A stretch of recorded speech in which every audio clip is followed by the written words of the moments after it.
کی آمد ہے اور لوگوں کو اسی طرح انتظار ہے جیسے کہ ایک مہمان کا انتظار ہوتا ہے، اور نبی پاک صلی اللہ علیہ وسلم بھی اسی طرح رمضان مبارک کا انتظار کیا کرتے ہیں، حتیٰ کہ 2 ماہ پہلے سے ہی انتظار شروع فرما دیا کرتے تھے۔ اور آپ علیہ السلام کا رمضان مبارک کا استقبال کرنے کی ایک شکل یہ بھی تھی کہ شوال کے اندر کہ شعبان کے اندر بکثرت روزے رکھا کرتے تھے، اور تیاری کی ایک شکل یہ بھی تھی کہ نصف شعبان سے روزہ رکھنے سے منع بھی فرما دیتے تھے کہ جب نصف شعبان ہو جائے تو پھر روزے نہ رکھو، ابو داؤد شریف کی روایت۔ اور رمضان مبارک کی تیاری یا اس کے استقبال کی ایک شکل یہ بھی تھی جیسے کہ بخاری اور مسلم شریف میں روایت آتی ہے کہ حضرت عائشہ صدیقہ رضی اللہ عنہ فرماتی ہیں کہ اگر میرے ذمے کو روزے ہوتے تھے سابقہ رمضان کے تو میں شعبان کے اندر ان کی قضا کر لیا کرتی تھی، تو یہ بھی اس کے استقبال کی یا تیاری کی ایک شکل ہے۔ اور رمضان مبارک چونکہ ایک مہمان ہے، اب دیکھیں کہ ہمارے گھر میں اگر کوئی بہت ہی معزز مہمان آ رہا ہو تو ہم اس کے لیے کیا کیا تیاریاں کرتے ہیں۔ ظاہر بات ہے گھر کی صفائی بھی کرتے ہیں، کمروں کی صفائی کرتے ہیں، کھانے پینے کا اچھا انتظام کرتے ہیں اور اپنے اوقات کو فارغ کرتے ہیں تاکہ ہم اس کے ساتھ بیٹھ سکیں، اس کو وقت دے سکیں، اور یہ سب کچھ اس لیے کرتے ہیں کہ اس مہمان کی قدر، اہمیت، عظمت وہ ہمارے دل میں ہے، اس لیے ہم اس کے اوپر پیسہ بھی خرچ کر رہے ہیں، اپنی جسمانی جو صلاحیتیں ہیں وہ بھی لگا رہے ہیں، اور سب سے قیمتی سرمایہ وقت وہ بھی اس کو دے رہے ہیں۔ تو بالکل اسی طرح اگر ہم سوچیں کہ یہ رمضان بھی اللہ تعالیٰ کا بھیجا ہوا مہمان ہے، اور عظیم ترین اللہ کا یہ مہمان جس کی قدر نبی پاک صلی اللہ علیہ وسلم نے کی ہے، جس کی قدر حضرات صحابہ کرام نے کی ہے، تو وہ عظیم مہینہ ہے۔ اب اس کی عظمت کا اندازہ آپ صرف اس سے لگا لیں کہ جو سورہ قدر میں نے تلاوت کی، اللہ کریم ارشاد فرماتے ہیں کہ اِنَّا أَنزَلْنَاهُ فِي لَيْلَةِ الْقَدْرِ، ہم نے قرآن کو لیلۃ القدر میں نازل کیا، اور لیلۃ القدر آتی ہے رمضان المبارک میں، اور صرف قرآن کے لیے نہیں، اللہ تعالیٰ نے جب جب انبیاء کرام پر آسمانی علوم اتارے اس کے لیے جس مہینے کا انتخاب ہوا وہ رمضان کا ہی تھا۔ ہر نبی کو رمضان میں اللہ تعالیٰ نے علوم دیے ہیں۔ اس سے پتہ چلتا ہے کہ اللہ تعالیٰ کے نزدیک اس مہینے کی کیا عظمت ہے، کیا اہمیت ہے۔ اب اللہ کریم ہے، اس نے سارے مہینے بنائے، اس نے سارے دن بنائے، لیکن کسی دن کو، کسی مہینے کو، کسی وقت کو وہ عظمت دے دے، اس کی مرضی۔ تہجد کے وقت کو، فجر سے پہلے کے وقت کو اس نے عظمت دی ہے، جمعہ والے دن کو اس نے عظمت دی ہے، اور مہینوں میں سے رمضان مبارک کے مہینے کو اس نے عظمت دی ہے، تو اس کی مرضی ہے۔ تو یہ عظیم مہینہ ہے۔ تو جیسے ہم کسی مہمان کو، کوئی اہم مہمان ہو تو اس کے لیے کوشش کرتے ہیں، وقت نکالتے ہیں، بالکل اسی طرح یہ عظیم مہینہ، یہ اللہ تعالیٰ کا انتہائی بابرکت مہمان، یہ بخشش کروانے والا مہینہ وہ ہمارے پاس آ رہا ہے۔ اب ہماری جتنی بھی کوششیں ہیں دنیا کے اندر، وہ نماز کی شکل میں ہے، وہ تلاوت ذکر کی شکل میں ہے، وہ زکوٰۃ پر وقت ادا کرنا، وہ حج کرنا، روزے رکھنا، وہ لوگوں کے ساتھ اچھے اخلاق اپنانا وغیرہ وغیرہ، جتنی بھی ہماری کاوشیں، کوششیں شب و روز کی ہیں، ان سب کا منتہا مقصود کیا ہے؟ بخشش۔ اس کے علاوہ اور کیا مقصد؟ اللہ تعالیٰ کی رضا، اس کی خوشنودی، آخرت کے عذاب سے بچاؤ، اللہ کے مہمان خانے میں پہنچنے کی جستجو، بس یہی کچھ تو ہے۔ تو یہ مبارک مہینہ بخشش کا ذریعہ ہے۔ اس مہینے میں افطار کے وقت بھی لوگوں کی بخشش ہوتی ہے، اور آخری دن میں بھی بخشش ہوتی ہے، اور عید والے دن بھی بخشش ہوتی ہے۔ تو اس لیے یہ ایک عظیم مہینہ ہے، یہ قابل قدر مہینہ ہے۔ تو جیسے ہم ایک مہمان کی تعظیم کرتے ہیں اتنی تو تعظیم کریں اس سے تو برکت کرنی چاہیے۔ اب مہمان کے لیے کھانے بناتے ہیں، گھروں کی صفائی کرتے ہیں، اس کے لیے ان چیزوں کی تو ضرورت نہیں ہے، البتہ اس چیز کی ضرورت ہے کہ ہم اس کے لیے وقت فارغ کریں، اس کو وقت دیں۔ اب دیکھیں آپ کا بہت ہی قریبی مہمان ہے اور آپ نے اس کے لیے بڑے اچھے اچھے کھانے بھی بنا لیے، گھر کی صفائی ستھرائی بھی کر دی، یہ بھی قابل قدر چیزیں ہوتی ہیں، لیکن آپ نے وقت نہیں دیا، حالانکہ کوئی آپ کی بڑی مصروفیت بھی نہیں تھی، کوئی بازو بھی بیلنے میں آپ کی نہیں آئی ہوئی تھی، یہ کہتے ہیں نا پنجابی میں ماں بیلنے چاہیے، تو بازو بھی بیلنے میں نہیں تھی، کوئی ایسا بڑا مسئلہ بھی نہیں تھا، بس تھوڑا سا مینیج کرنے کی ضرورت تھی، لیکن آپ نے نہیں کیا، اور آپ کے مہمان کو بھی پتا ہے کہ یہ کر سکتا تھا، اس نے نہیں کیا، تو کیا خیال ہے آپ نے جتنی کوششیں کی ہیں کھانے پر جو خرچہ کیا یا اس کے لیے صفائی ستھرائی کی، کیا وہ ساری کاوشیں کفایت کر دیں گی؟ وہ سارا اکرام کافی ہوگا؟ کیا وہ خوش چلا جائے گا آپ کے پاس سے؟ یقیناً نہیں، کیونکہ ان ساری چیزوں کی حیثیت ثانوی ہے، اور آپ کا وقت دینا، اس کے پاس بیٹھنا، یہ اولین اس کی اہمیت، کیونکہ وہ آپ سے ملنے آ رہا ہے، آپ سے کھانا کھانے نہیں آ رہا، کھانا تو وہ روزانہ کھاتا ہے گھر میں، تو اس کا مقصد تھا آپ سے ملاقات، اور وہ مقصد حاصل نہیں ہوا تو وہ خوش نہیں جائے گا۔ بالکل یہی بات ہم تھوڑا سا یہاں نافذ کریں اور لاگو کر کے دیکھیں کہ رمضان المبارک آ رہا ہے تو ہم بقیہ تو سارے کام کریں، لیکن رمضان کو وقت نہ دیں، جو روش جو مصروفیات میری پہلے سے چل رہی تھی وہی جو کی تو چلتی رہے، تو پھر اللہ کے مہمان کی تقریب اور تعظیم نہیں ہوگی، اور یہ مہمان جب خوش نہیں جائے گا تو اللہ تعالیٰ بھی ہمارے ان اعمال سے پھر خوش نہیں ہوں گے، اور جو رمضان کا مقصد تھا وہ ہمیں حاصل نہیں ہوگا۔ اس لیے رمضان مبارک کی تیاری کی پہلی اکائی، یہ پہلا نقطہ وہ یہ ہے کہ ہم نظام الاوقات بنائیں، ہم اپنے مصروفیات کو، اپنے روزمرہ کے کاموں کو دیکھیں، اور جو ہم کام کر رہے ہیں اس میں دیکھیں کہ کون کون سے کام ہم وہ مختصر کر سکتے ہیں، ان میں اوقات تھوڑے کر سکتے ہیں، اگرچہ ہم اپنے دنیاوی مشاغل میں لگے ہوئے ہیں، حلال کمانے میں لگے ہوئے ہیں، اور حلال کمانا بھی عبادت ہے اور فرائض میں سے ایک فرض ہے، یہ بھی اللہ کا ایک حکم پورا کر رہے ہیں اور یہ بھی عبادت میں ہے، لیکن اس مہینے میں جو اسلام کا تقاضا ہے ہم سے وہ ان عبادات کا ہے جو براہ راست بلا واسطہ عبادت ہے، اور بلا واسطہ عبادت کیا کیا ہے؟ نماز بلا واسطہ عبادت ہے، روزہ بلا واسطہ عبادت ہے، اور صدقات کرنا اور دعائیں مانگنا اور اللہ کا قرب حاصل کرنا، یہ ساری بلا واسطہ عبادتیں ہیں، تو اسلام اور رمضان ہم سے اس چیز کا مطالبہ کرتا ہے۔ یہ بات اس وقت تک نہیں ہوگی جب تک ہم اپنا نظام الاوقات نہ بنائیں، اور اس کے لیے ہمیں اپنے جو دنیاوی مشاغل ہیں، دنیاوی مصروفیات ہیں، اگرچہ وہ مثبت ہیں، ان کا بھی نظم بنانا ہوگا، اور وہاں سے اپنے اوقات کو فارغ نکالنا ہوگا، اور اپنے لیے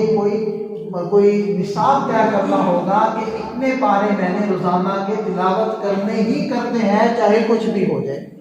یہ جب تک ہم اپنے اوپر پابندی نہیں لگائیں گے، نظام الاوقات نہیں بنائیں گے اور اس کی پیروی نہیں کریں گے، اس وقت تک یہ ممکن نہیں ہوگا۔ صرف زبانی جمع خرچ سے، صرف باتیں کرنے سے یہ نہیں، تو کچھ چیزیں ہم نے زبردستی کرنی، دل نہیں مانے گا، نفس نہیں مانتا، اور نفس ہمیشہ آسانی چاہتا ہے، انسانی جسم ہمیشہ آسانی چاہتا ہے، نیند اچھی لگتی ہے اور آرام یہ جسم کو اچھا لگتا ہے، لیکن یہ ہم اپنے ذہنوں میں بٹھائیں کہ آج کی مشقت شام تک یا کل تک ختم ہو جائے گی، اس کے اثرات بھی ختم ہو جائیں گے، لیکن وہ مشقت اٹھا کر وہ اپنے اوپر زور زبردستی کر کے جو عمل کیا ہوا ہوگا اس کا ثواب اور اجر ہمیشہ کے لیے محفوظ رہے گا۔ وہ کل قیامت کے دن انسان سختیاں بھول جائے گا، مشقتیں بھول جائے گا۔ حدیث میں آتا ہے کہ جب ایک بندہ دنیا کے اندر مشقتیں اٹھا کر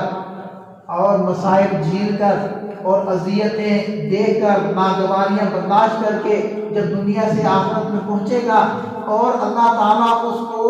نعمتیں دے گا اور جنت اس کے سامنے کرے گا، اب اس سے پوچھا جائے گا کہ بتا تو نے دنیا کے اندر کوئی تکلیف دیکھی؟ تو وہ قسم کھا کے کہے گا کہ میں نے کوئی تکلیف نہیں دیکھی، وہ بھول جائے گا ساری تکلیف۔ تو بالکل یہی بات ہم سوچیں کہ جو کل گزر گیا، اس کل گزرے ہوئے کل کے اندر جو میں نے تن آسانیاں کی تھی، یہ جو اپنے اوپر جبر اور مشقت کی تھی، اس مشقت کے اثرات بھی ختم ہو گئے اور اس راحت و آرام کے ساتھ بھی جسم پر باقی رہا، کیونکہ دن گیا، جیسے کہتے ہیں رات گئی بات گئی، وہ ساری چیزیں ختم ہو گئی۔ لیکن اگر گزرے ہوئے دن کے اندر کل میں نے کچھ اچھا کیا تھا، کچھ اللہ کی رضا جوئی کے لیے کیا تھا، کچھ آگے بڑھ کر اپنے نفس کے اوپر مشقت برداشت کر کے کچھ اقدامات کیے تھے، اس کا ثواب ہمیشہ کے لیے محفوظ ہو گیا، اور جو تن پرستی کی تھی وہ راحتیں وہ بھی سب ختم ہو گئی۔ تو اس لیے مشقتیں ختم ہو جاتی ہیں، اجر و ثواب ہمیشہ کے لیے باقی رہ جاتا ہے۔ تو پہلا کام رمضان مبارک کے استقبال کے ضمن میں یہ ہے کہ ہم نظام الاوقات بنائیں، اور میں بار بار عرض کر رہا ہوں کہ جو ہم اپنی دنیاوی مشاغل ہیں، اگرچہ وہ بھی دین ہے، وہ بھی عبادت ہے، فرائض کی ادائیگی ہے، لیکن ان کو بھی مختصر کریں اور کم کریں اور ان میں سے اپنے اوقات نکالیں تاکہ ہم اپنے رب کی زیادہ سے زیادہ عبادت کر سکیں، جو ہماری دنیا میں بھیجے جانے کا مقصد اصلی ہے۔ اور جو رب سے ہماری دوری ہو چکی ہے وہ قرب سے بدلے، جو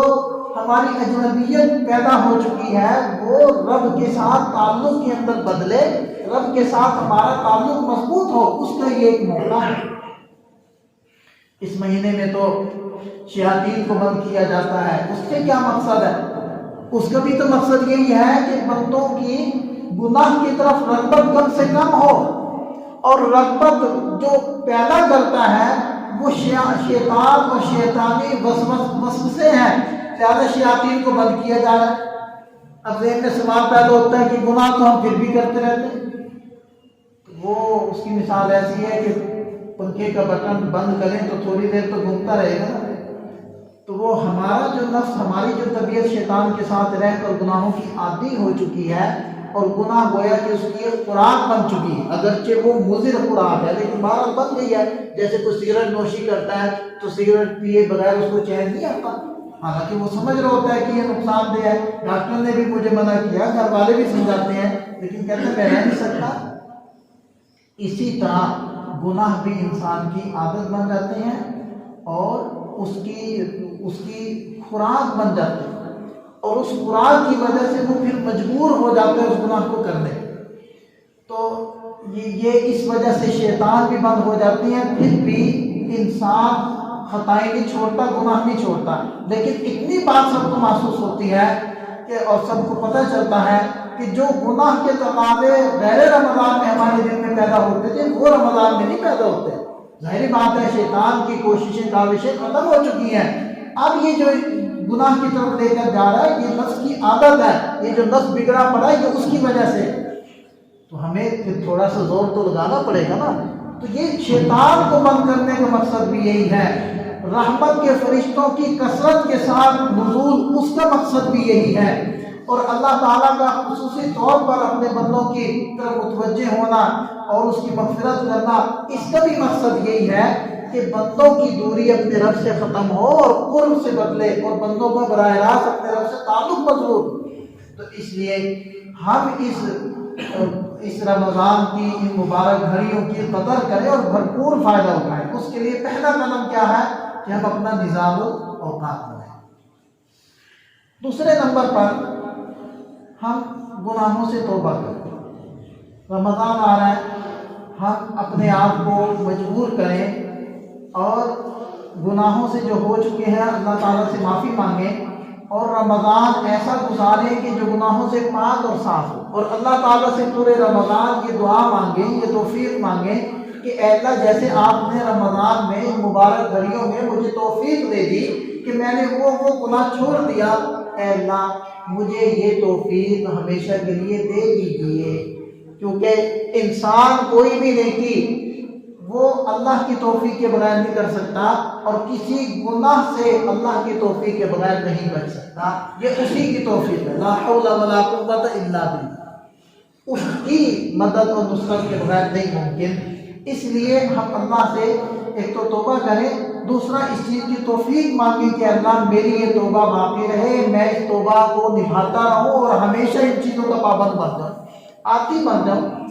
ایسا رمضان گزاریں کہ جب رمضان ختم ہو تو میں بدل چکا ہوں، میرے اندر واضح تبدیلیاں آ چکی ہوں،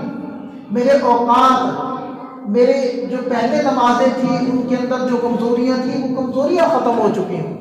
اور رمضان مبارک میں اس چیز کا اہتمام انتظام کیا جائے کہ ہم سے کوئی بھی نماز باجماعت بلکہ تکبیر اولیٰ ہم سے فوت نہ ہونے پائے، ہم پہلی تکبیر کے ساتھ باجماعت نماز پڑھیں، اس چیز کا اہتمام کریں، اور اگر کوئی ہمت کر سکے تو وہ 40 دن والا جو ایک عمل ہے وہ پورا کر لے۔ حدیث پاک میں کیا آتا ہے کہ جو شخص 40 دن پابندی کے ساتھ تکبیر اولیٰ سے نماز پڑھے گا، اللہ تعالیٰ 2 براتیں اس کو عطا فرمائیں گے، 2 براتیں، پہلی برات ہوگی جہنم سے، دوسری برات ہوگی نفاق سے، یہ جہنم میں نہیں جائے گا، یہ منافق نہیں ہوگا، تو کتنی بڑی بات ہے۔ صرف 40 دن جو شخص عمل کر لے، یعنی ہر نماز تکبیر اولیٰ سے پڑھ لے، تو اس کو یہ بڑے بڑے 2 پروانے اللہ کے نبی صلی اللہ علیہ وسلم فرما رہے ہیں اللہ تعالیٰ دیں گے، تو یقیناً دیں گے، یقیناً ملیں گے۔ اور ہم تو کمزور لوگ ہیں لیکن ہمت کر سکتے ہیں۔ حضرت سعید بن مسیب رحمۃ اللہ علیہ بڑے تابعی ہیں، بڑے ان کا نام ہے، وہ فرماتے ہیں کہ میں نے 30 سال ایسے گزارے، 30 سال کہ جب مؤذن نے اذان دی تو میں مسجد میں پہلے سے موجود تھا۔ 30 سال ہمارے لیے 30 دن ایسا کرنا، یہ 30 نمازیں ایسی گزارنا مشکل ہے، انہوں نے 30 سال گزارے۔ اور پھر فرماتے ہیں کہ 40 سال ایسے گزارے ہیں کہ کبھی جماعت سے میری نماز فوت نہیں ہوئی۔ 30 سال انہوں میں ایسے ہیں کہ مؤذن سے پہلے موجود ہیں،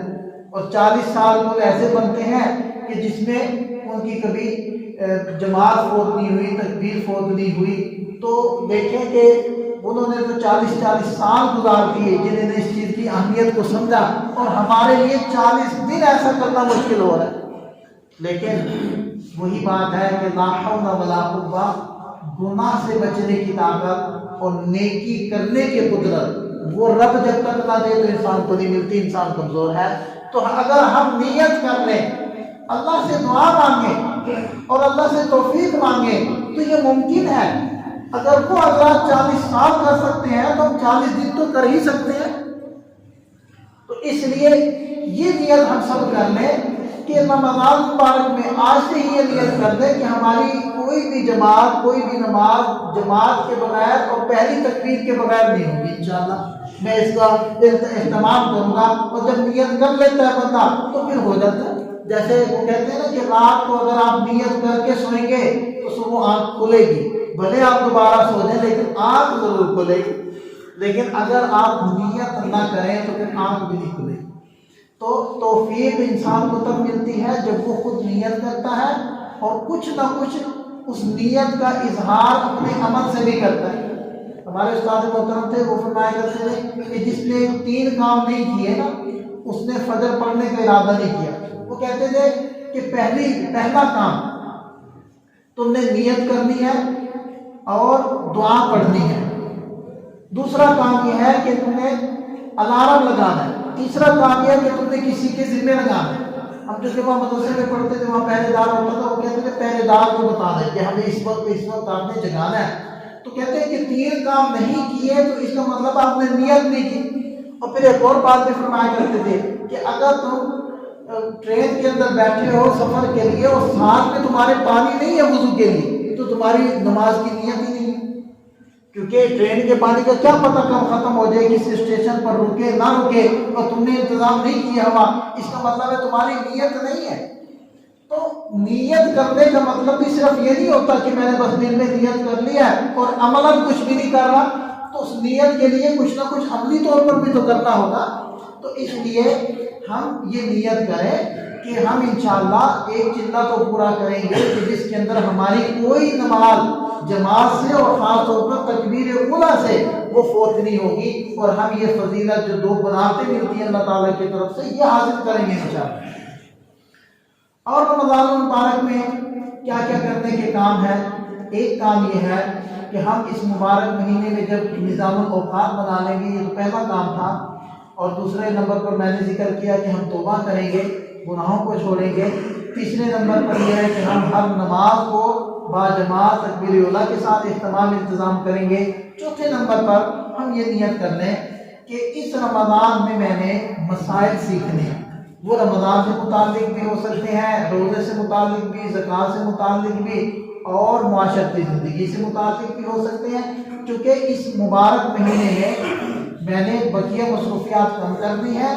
دین کے لیے اللہ کے لیے وقت زیادہ نکالنا ہے. تو اس وقت کا استعمال کیسے کیسے کرنا ہے؟ ایک تو یہ کہ صرف تلاوت، صرف ذکر اذکار کی طرف یہ آدمی لگا رہے، یقیناً یہ بھی بڑا کام ہے، بڑی بات ہے، لیکن اس کے ساتھ ساتھ ہماری دین کے بارے میں معلومات پہلے سے زیادہ ہو جائیں. اس کے لیے 2 صورتیں ہیں. ایک صورت تو یہ ہے کہ ہم مسجد میں وقت دیں، کیونکہ مسجد کے اندر اس چیز کا اہتمام کیا جاتا ہے کہ مسائل کے اوپر گفتگو ہوتی ہے، ان مجالس کے اندر اپنے آپ کو پابند کریں. دوسری صورت اس کے ساتھ یہ ہے کہ ہم مطالعہ کریں، علماء سے رہنمائی لے لیں، کچھ کتابیں لے لیں. ہر زبان میں کتابیں مل جاتی ہیں، اور رمضان میں ان کتابوں کا مطالعہ کریں تاکہ ہماری معلومات پہلے سے دین کے بارے میں زیادہ ہو جائیں. کیونکہ سب سے پہلے انسان کا علم بنتا ہے، علم کے بعد وہ پھر عمل بنتا ہے. تو اگر علم نہیں ہوگا تو عمل کیسے ہوگا؟ تو یہ بھی ایک نیت کر لیں ہم رمضان مبارک کے حوالے سے. اسی طرح اس مبارک مہینے میں ہم یہ بھی نیت کریں کہ جو ہم سے اب تک زندگی میں کوتاہیاں ہوئی ہیں ہم ان کی تلافی بھی کریں گے. ان میں فرائض ہیں. پہلے نمبر پر فرائض کے اندر کچھ فرائض وہ ہیں جو اللہ تعالیٰ کے ہم پر فرض ہیں، جیسے نمازیں ہیں، جیسے کوئی زکوٰۃ کسی کی نہیں ادا ہوئی پچھلے سالوں میں، یا کوئی بھی فرائض ہیں اس طرح کے وہ بھی آتے ہیں. اسی طرح جو بندوں کے فرائض ہیں وہ بھی آتے ہیں. تو ان تمام کو ادا کرنے کی ہم اس مبارک مہینے میں نیت کریں اور اللہ تعالیٰ سے توفیق مانگیں. جب اللہ سے توفیق مانگیں گے تو اللہ تعالیٰ ہمارے لیے راہ بھی کھول دیں گے. تو اس کے لیے جو نمازیں ہوتی ہیں، ویسے تو اس کے اوپر مستقل انشاءاللہ گفتگو کریں گے کہ اپنی نمازیں کیسے ہم نے ادا کرنی ہیں. ہم ہر سال ہی کرتے ہیں. تو ابھی تو صرف اتنی بات ہی ہے کہ ہم نیت کر لیں کہ اگر ہماری نمازیں زندگی میں رہی ہوئی ہیں تو وہ صرف توبہ سے معاف نہیں ہوں گی بلکہ ان کو ادا کرنا پڑے گا. تو اس کی ابھی سے نیت کر لیں کہ جی ہم انشاءاللہ جو رہی ہوئی نمازیں ہیں ان کو بھی ادا کریں گے، یا دیگر کوئی فرائض ہیں تو ان کو بھی ہم ادا کریں گے. اسی طرح اس مبارک مہینے میں جو کرنے کے کام ہیں ان میں سے ایک کام یہ بھی ہے کہ ہم لوگ دعائیں مانگیں اللہ تعالیٰ سے. دعا ایک مستقل عبادت ہے، ایک مستقل رکن ہے. اس کو قرآن کریم نے مستقل طور پر بیان کیا ہے. ادعونی استجب لکم، اور صرف حکم نہیں دیا بلکہ دعا کو قبول کرنے کا وعدہ بھی کیا. تو ہم اس مبارک مہینے میں اللہ تعالیٰ سے دعائیں بھی مانگیں اور مستقل مانگیں، اور صرف اپنے لیے نہ مانگیں، پوری امت کے لیے مانگیں، دنیا کی بھی چیزیں مانگیں، آخرت بھی مانگیں. اور خاص طور پر جو امت کے اس وقت حالات ہیں وہ آپ سب کے علم میں ہیں، ہم سب کو پتہ ہے. تو اس کے لیے ہم دعائیں مانگیں. تو یہ دعا والا عمل یہ بھی ایک مستقل عمل ہے جو اس مبارک مہینے میں کرنا چاہیے ہمیں. اچھا، اسی فہرست کے اندر ہم اس چیز کا بھی اضافہ کریں کہ اس مبارک مہینے کی گھڑیاں بہت ہی قابل قدر ہیں. دیکھیں، ناقدروں کے لیے تو شب قدر بھی کچھ نہیں، ایک رات ہی ہے نا، بقیہ راتیں بھی تو سو کر گزرتی ہیں، وہ بھی سو کر گزر جائے گی. اور قدر کرنے والوں کے لیے رمضان کی ہر گھڑی شب قدر، ناقدروں کے لیے شب قدر بھی کچھ نہیں. تو ہم اس مبارک مہینے کی قدر کریں، اور قدر کرنے کا ایک طریقہ یہ ہے کہ اس کو قیمتی بنائیں. اور قیمتی بنانے کے لیے ہم سوشل میڈیا کا استعمال اس مہینے میں چھوڑ دیں۔ اور یہ اس وقت چھوٹا بڑا، عورت مرد، بچہ جوان بوڑھا سب ہی اس بیماری کے اندر مبتلا ہے کہ سوشل میڈیا کے اوپر وہ اپنے گھنٹوں برباد کر رہے ہیں۔ اس کی وجہ سے ہم لوگ اخروی اعتبار سے اپنی آخرت کو تو برباد کر ہی رہے ہیں، اپنی دنیا کو بھی برباد کر رہے ہیں۔ قیمتی اوقات تھے، آخرت بناؤ، جو وقت بچے اس سے دنیا بہتر کرو۔ نہ ہماری آخرت بنی نہ دنیا بہتر ہوئی۔ جو ویڈیوز دیکھ رہے ہیں اور بس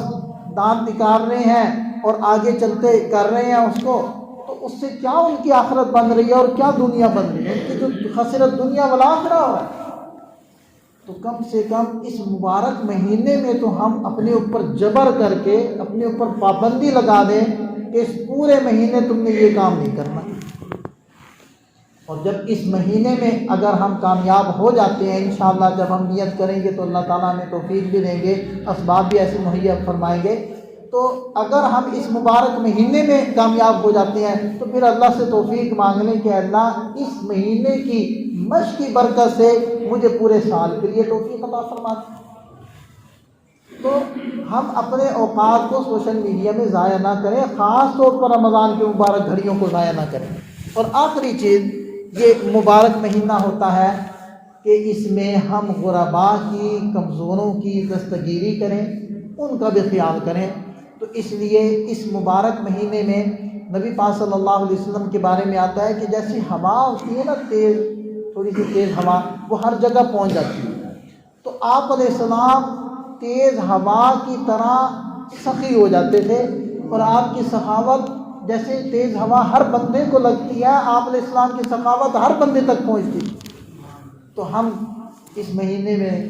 تھوڑا سا سخاوت کا بھی مظاہرہ کریں، اور خاص طور پر غرباء سے شروع کریں، رشتہ داروں سے شروع کریں، اور پھر جہاں تک ہمارے لیے ممکن ہو، جس حد تک ممکن ہو وہ کریں۔ زکوٰۃ کا پورا ادا کر دینا یہ سخاوت نہیں ہے، یہ تو فرض کی ادائیگی ہے، ٹھیک ہے جی۔ جو فرائض ہیں ہمارے ذمے، چاہے وہ زکوٰۃ کی شکل میں، فطرانے کی شکل میں ہے، یا اہل خانہ کے اخراجات کی شکل میں ہے، یا ہمارے محلے میں کوئی غریب کمزور یا رشتہ داروں میں غریب کمزور ہے اس کی مدد کی شکل میں ہے، یہ سارے فرائض ہیں۔ یہ سخاوت نہیں ہے، سخاوت فرائض کی ادائیگی کے بعد ہوتے ہیں، جیسے کہ نوافل فرضوں کی تکمیل کے بعد ہوتے ہیں۔ تو کوئی 2 رکعت فجر کے پڑھ کر سمجھے کہ میں تو بڑے نوافل پڑھتا ہوں، تو ظاہری بات ہے یہ تو فرض کی ادائیگی ہے۔ تو فرض صرف زکوٰۃ کی حد تک نہیں ہوتا، فرض تو اپنے اہل خانہ کے اخراجات بھی فرض ہوتے ہیں، اور جو رشتہ داروں میں یا آس پڑوس کے اندر جو غرباء ہوتے ہیں ان کی خبر گیری بھی فرائض میں سے ہے۔ اس کے بعد سخاوت کا نمبر آتا ہے، تو سخاوت کو پہلے سمجھیں اور پھر کرنے کی کوشش کریں۔ تو بہرحال یہ رمضان ہے، آنے والا ہے، 2 دن رہ گئے ہیں، تو اس کے بارے میں یہ چند چیزیں عرض کی ہیں کہ سب سے پہلے ہم اپنا نظام الاوقات بنائیں اور اللہ تعالیٰ کے لیے وقت نکالیں، گناہوں سے توبہ کریں، اپنی نمازوں کا اہتمام کریں، انتظام کریں کہ تکبیر اولیٰ کے ساتھ ہماری نمازیں ادا ہوں،